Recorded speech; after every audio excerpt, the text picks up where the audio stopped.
Got it. Cool. So it's recording. So good morning, everybody, and welcome. I wanted to talk to you a little bit today about the Families of the Spectrum Unite program through Sounds of Autism. We'll just get right into it this morning. We learned quickly that you should never assume people know what autism is or what autism may look like. Even when I started working with the Division of Developmental Disabilities, I really didn't have kind of a clue of the true spectrum of what autism could and couldn't look like, or what it sometimes is and isn't diagnosed for. Especially parents. You know, sometimes out in the community, you'll see a kiddo and you go, I've seen that behavior before. That kiddo has autism. And it's always kind of a touchy thing whether or not you should approach and offer that education. But we don't want to assume. So we want to really make sure that we're approaching and sort of giving that information if possible, because a child's life could be at risk, you know. The services and supports they could receive if the parents have that kind of knowledge is invaluable. So the autism community, it's a complex neurobehavioral condition, which includes delays in social interaction, developmental language skills. Autism itself is a communication disorder. A lot of it is a sensory and emotional communication deficit. Communication skills, and they may display repetitive behaviors such as stimming, and that can manifest as several different things. The range of the symptoms is now referred to as autism spectrum disorder because it is such a vast array of different symptoms. So who is Sounds of Autism? We're a group of individuals who have come together for the good of the autism community. Our mission is to integrate families and children of autism back into society through love and support. We want to make sure people understand the varying aspects of autism and how best to help interact and communicate with those individuals. So the levels of autism, Sounds of Autism, they refer to high, mid, and low functioning levels of autism throughout the presentation to provide kind of an understanding of what it looks like. It's not really a measure DDD uses when we look at eligibility purposes or anything of that sort, but it is sort of how they denote that. So levels 1, 2, and 3 are usually used by doctors for diagnosis. Again, DDD really doesn't go by those levels. We all kind of just refer to it as autism spectrum disorder and look at the varying levels of functioning to make sure that we capture it as those individuals go through their life. So there are multiple tests available to determine if your child is at risk for autism spectrum disorder as early as 9 months old. But you have to ask your providers. You have to see those providers and make sure that you're going in, getting those regular checkups and bringing up concerns. So level 1 is high functioning. They may require some support. Individuals with level 1, they identify this person as having autism, someone capable of living a typical life, independent, has typical language and intelligence. I would consider myself a level 1 high functioning, just because of varying symptoms I've dealt with. So level 2, middle functioning, requires some substantial support, excuse me. We identify this person living with autism as someone who tests at levels significantly lower than their age group, whether that be in difficulties in communication. Again, they might be put into smaller classrooms for their IEP settings, one-to-one therapies, may have to learn occupational therapy strategies to kind of cope with some of the sensory challenges they and some of the behaviors that come up because of that. But they're still capable of mentally and physically living a more typical life with supports. Level 3 would be our lowest functioning and requires very substantial support. Generally, individuals in this area of profound autism may struggle with typical daily skills, ADLs, any of those things, and will generally need continual support for the duration of their life. So the responders toolkit that we look at here, second, I'm trying to hide my little toolbar up here. Our education toolkit program is an introduction to the 5 simple steps to becoming a responder of autism. It's SPECT, you know, to become responders united to make a difference. So step 1 is stop. We want to stop if we see those signs of autism, those symptoms or behaviors, sensitivity to light, sound, taste, touches, that sensory overload that can happen with those individuals, difficulty communicating or maybe nonverbal. They have repetitive movements or behaviors, stimming. I've seen that range from everywhere to repetitive movements, clapping, hand flapping, picking. It really kind of depends on the individual. Difficulty in social situations, meltdowns, or overstimulation due to the environment. I had a young girl on a caseload of mine who claimed that every time she went to Walmart, the lights hurt her eyes and her ears to a point that it made her stomach hurt. So we kind of took that as one of her sensory overload situations. So according to the CDC, in 2020, 1 in 54 8-year-old children have been identified with autism, according to an analysis of the 2016 data. This is 10% higher than the previous estimate that found 1 in 59 prevalence among 8-year-olds. And it's significantly higher among boys than girls. There's a lot of theories and reasons behind why that is. And a lot of it, I think, has to do with social dynamics.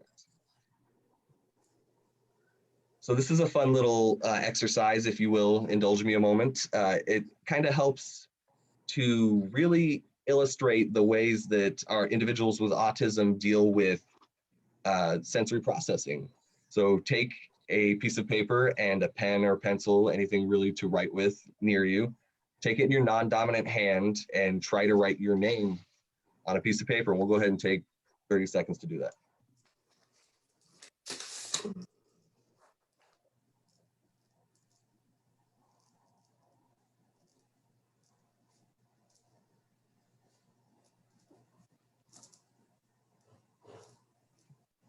I'm getting better because I've been doing this presentation a while.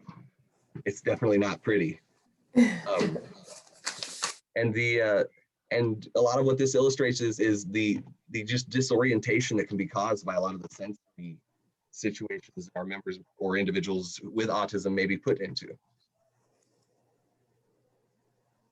All right, so step 2 is that patience, processing disorder, and the result is a delay. A lot of our individuals really struggle with that processing disorder, which causes them to react a little slower.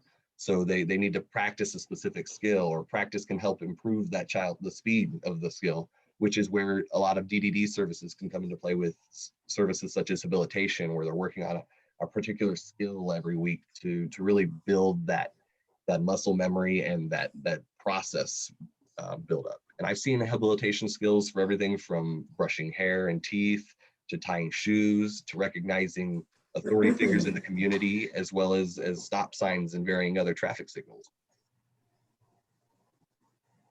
Step 3 is education. And this is where I'd like to bring in my guest, Gisela, and have her present her portion of the presentation. Gisela, did you have like a PowerPoint or anything you wanted to run through?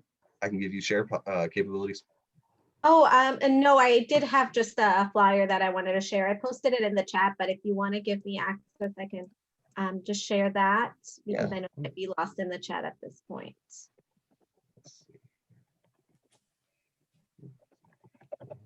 While you do that, I'll go ahead and get started. Hi, everyone. My name is Gisela Jimenez Vasquez.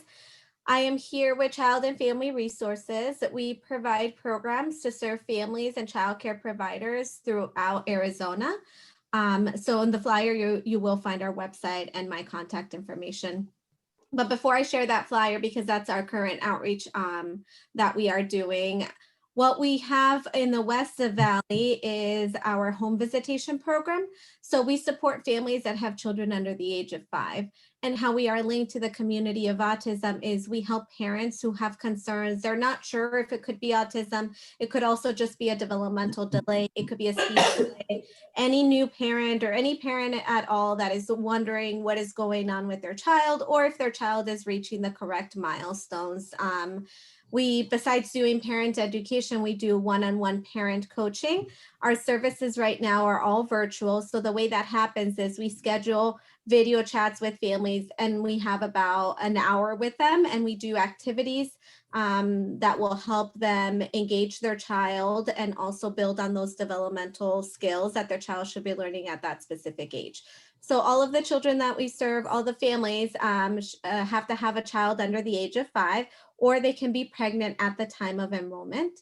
And so we are here as parenting support. Besides child development, we also talk to parents about all the important topics: health, safety, lots of discipline, especially right now when families are, having to be at home more. We give them activities to do with their children so that they can off of screens, keep them engaged and still developing well. Our biggest concern right now is that our children might be regressing or not advancing in their development because they're either not going to preschool, not going to childcare, they're not visiting friends, they're not having social time. So we want to give parents other opportunities to help their kids practice those skills so that there is no delay in development. It's all free to families because we are funded by First Things First in the West Valley. If you live or know families in other parts of Maricopa or even in the state, it might not be our specific program, which is Parents as Teachers, but there's all sorts of home visitation programs. Once it is safer, then we will be returning to the homes. And what that looks like is instead of a virtual video call, then we will be coming into the homes. And that's really where we want to be, because we also want to see the environment where the children are growing up. And what I really like about home visitation is that it's not like taking a parenting class where there's right now, 10 or 12 of you, and I'm telling you all the same information for you to try with your kids at home. It's very individualized to what is your child going through, what is your family setting, what do you personally believe is your parenting style, and it is all accommodated to you. So our parent educators really get to know families. We have families that spend 2 years, 3 years with us. We can even keep a family until the child goes to kindergarten, because then at that age, they don't qualify for services anymore, and also they are getting support from their elementary school. So our families really do love our program. And right now we are currently we are recruiting pregnant families. We want to start walking these families through the process of getting ready for a baby. So we are having monthly meetups for any mom or any dad that is expecting. Here is our flyer. They are bilingual, and we partner with Adelante WIC, with Rosemary, who is also part of the Sounds of Autism team. And we just do informative chats for about an hour on Zoom the third Monday of the month. This particular flyer doesn't have the topic or theme because we use it every single month. But if you visit the website down at the bottom, childfamilyresources.org/prenatal, they can get more information. They can also contact me. Feel free to share this flyer. I posted it in the chat. So if you're already working with families and they have older children, so maybe they don't qualify for our home visitation program, but they are expecting a new baby and they would like any sort of resources or information to get ready for the baby, then they can join us at the monthly meetups. Or if they're interested in the home visitation program, they can also call me directly and I can tell them more about our services. I can ask what area of town they live, what they're looking for, and see if they qualify for our home visitation program. So besides that, what we do for the Sounds of Autism community is we help parents that do have concerns that the child might have autism.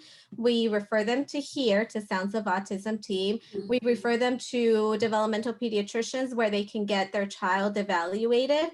We help them through the process of Arizona Early Intervention for the children that are younger than 3, or developmental preschool for the children that are older than 3.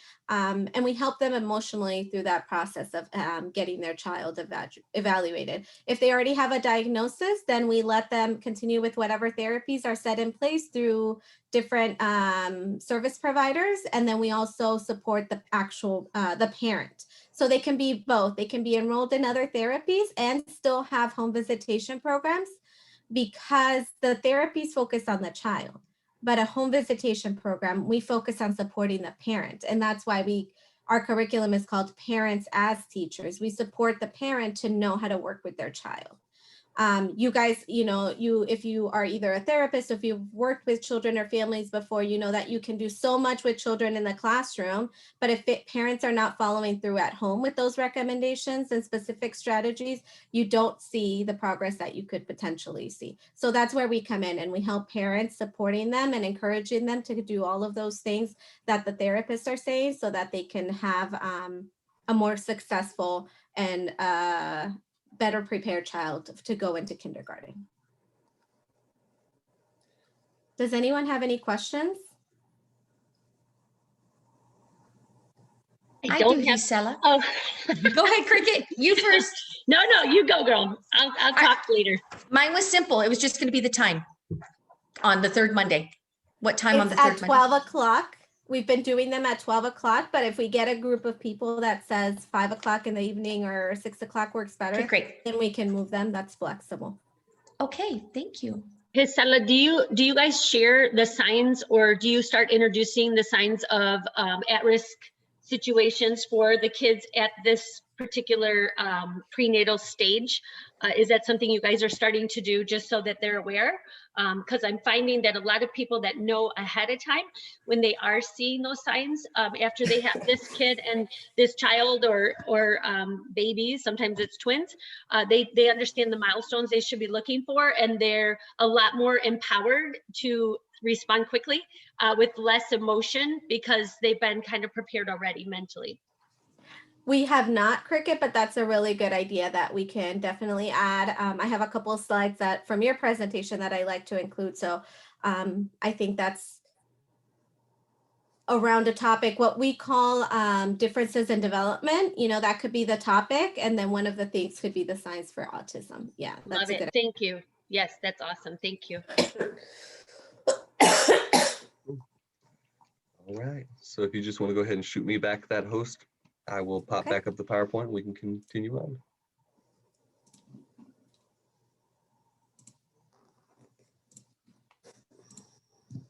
Okay.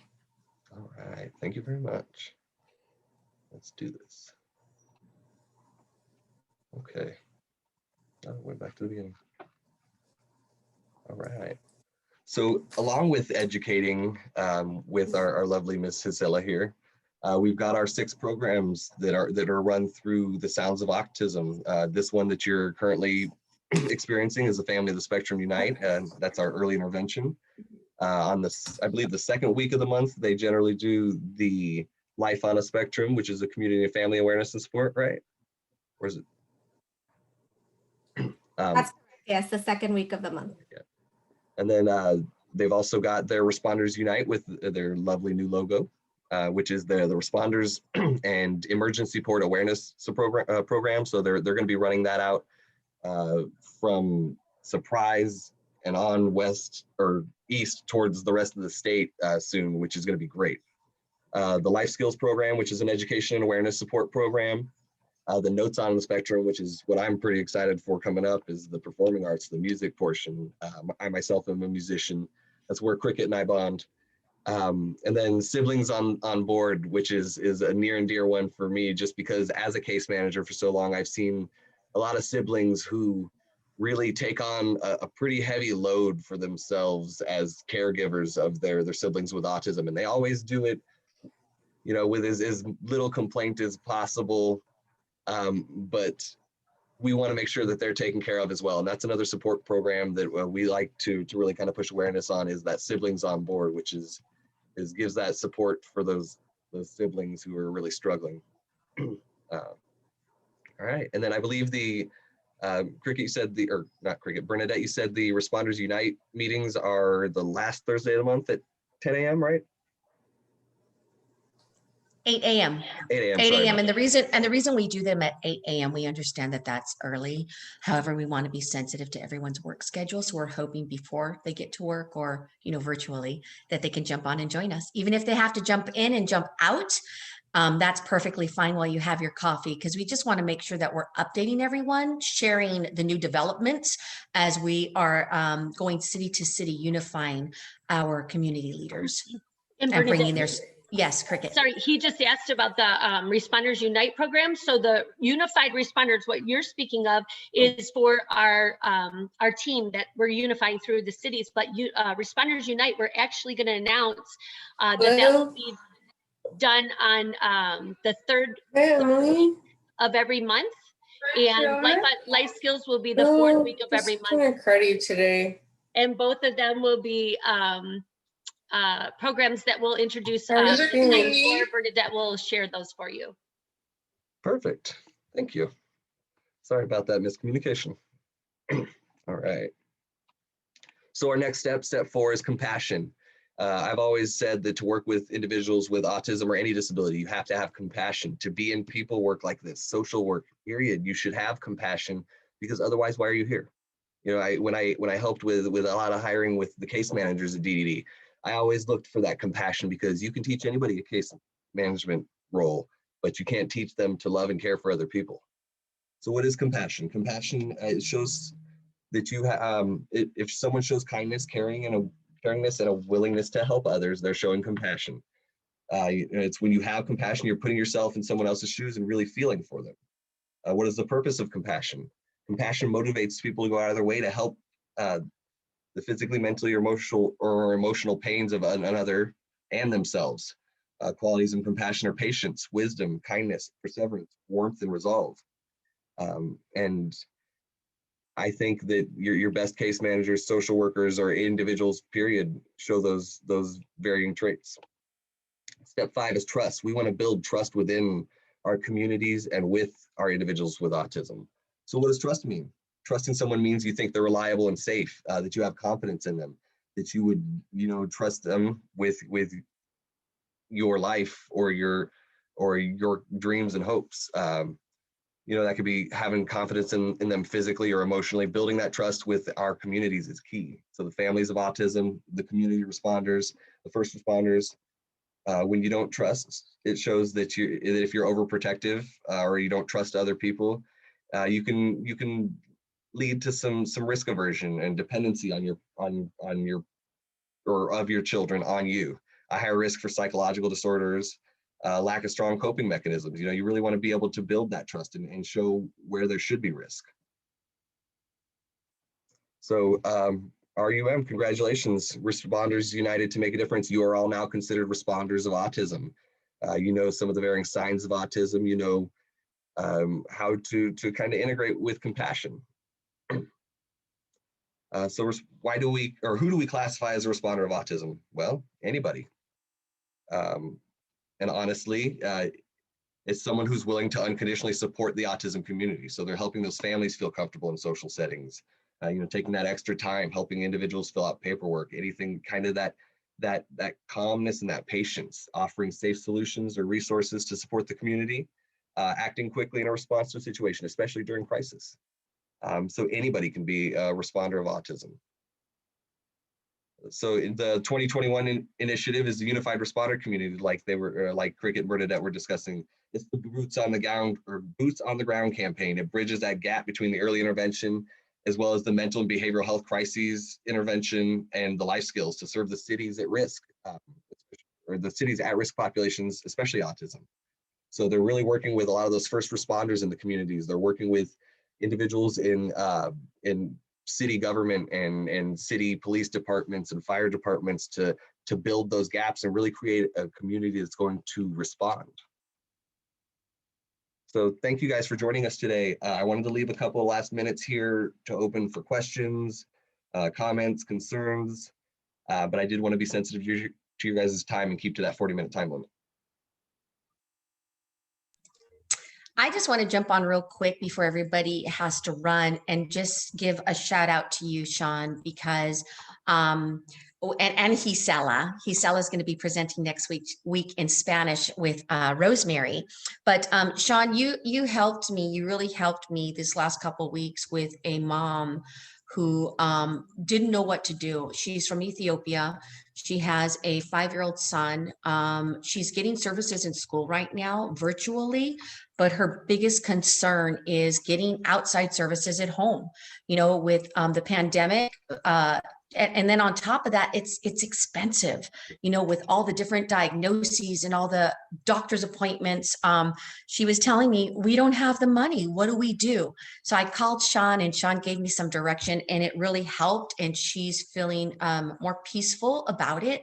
And that's really part of what we do as well, is to help these parents feel, to help them know that they're not on this journey alone, and give them solutions, positive solutions, because this is definitely a different type of journey than we expect as parents, but it doesn't have to be the end of. It's just the beginning of a different journey. So thank you, Sean, for helping us. I really appreciate you. No problem. And Gisela. Yeah, and if any of you guys have any questions about DDD eligibility or supports, I know I talked about a couple of them and how they could kind of integrate with some of the things that we were talking about as far as life skills. But just kind of any of that support, let me know. I put my information in the chat. Hey, Sean, this is Cricket. I just wanted to say thank you as well. You know, it's just so rewarding to us at Sounds of Autism to have people like Sean and Hisela. And, you know, I mean, we have every week we have somebody different that's really doing an awesome job supporting us. And that's really our business model, is we're an educational solution for people from prenatal all the way till the final farewell of life. We learned, my son is 18, we've learned that there's a lot of solutions out there, but people don't know about them. So being able to come together as a unified, we call it unified responder community, and work together to overcome some of these hurdles and obstacles throughout our journeys is really our solution. And the more people, the better, I think. It has just really been rewarding. And so you shared today 6 programs. We actually have 16 programs, guys, 16. We have phase 1, 2, 3, and 4. We're building a foundation, and each foundation wall has 4 windows. And we'll be sharing all of that information with you. But we're on phase 1 in the West Valley. We're going to serve 12 cities, and we're working with municipalities already to get our information out there. And as we're doing this, we're building it virtually so that we can move into the East Valley and do the exact same thing. This program at this point is we're reaching out to get the funding through our city municipalities, through CDBG funds and things like that, because we do not want this to cost anything to families, at-risk populations, community leaders, educators, and police officers. That's our goal, is to be able to offer our program.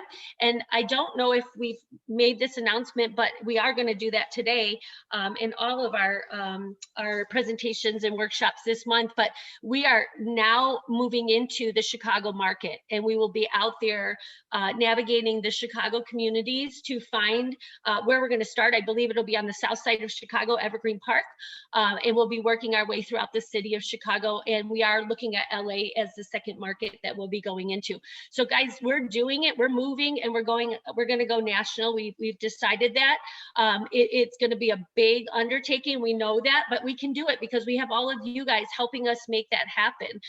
We do have Isaac Berlin on today. He is the student that started with us, working with us as an EMCC internship. And Isaac his journey and where he's going to go is amazing. But just to let you guys know, if you check out our Facebook page, Isaac he's all over our Facebook page doing his first podcast, but he'll be doing and being the voice of Sounds of Autism on our podcast every week, and getting us prepared for Autism Awareness Month, where we'll be introducing our initiative of processing disorder initiative, very similar like the Ice Bucket Challenge, but it'll be through a processing disorder. He'll be introducing all of this to you, and we're going to use our college students all over the world to help us get this going and get it out there and be viral. So hang in there, stay tuned. Isaac's going to be one of our main guys to do that. And lastly, just so you guys know, I believe that we have a participant on here, and I think, if I'm correct, Danielle,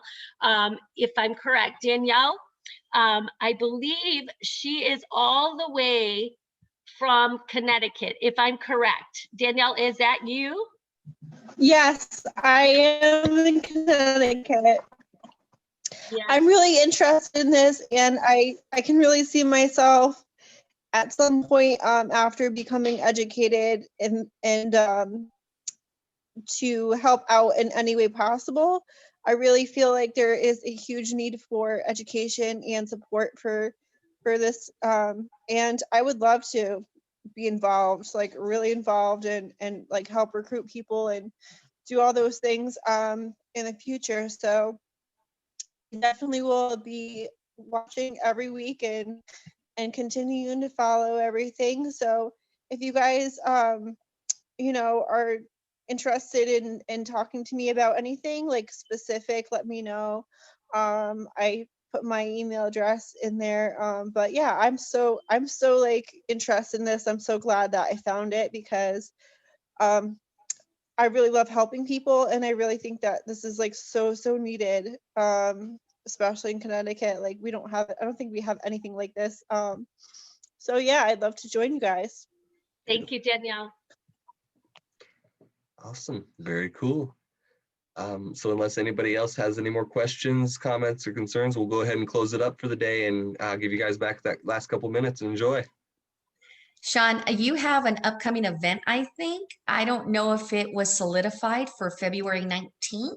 Yes, it should be going out in the next day or two. I got to send them over a bio. I finally found my guest. So February 19th on the Raising Special Kids Facebook Live event, we're going to be talking about the differences between the EPD and the DDD versions of Altex. So that should be pretty exciting, actually, because I've got a lot of questions myself.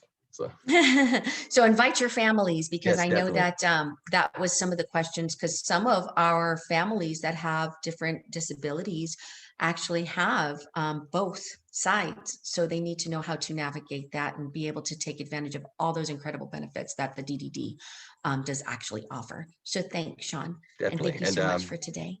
And I'll make sure to send out with any of the documents too. I'll send out our eligibility information, our DDD 640 flyer, as well as our customer service line and that information as well. All righty. Thanks, guys. Bye.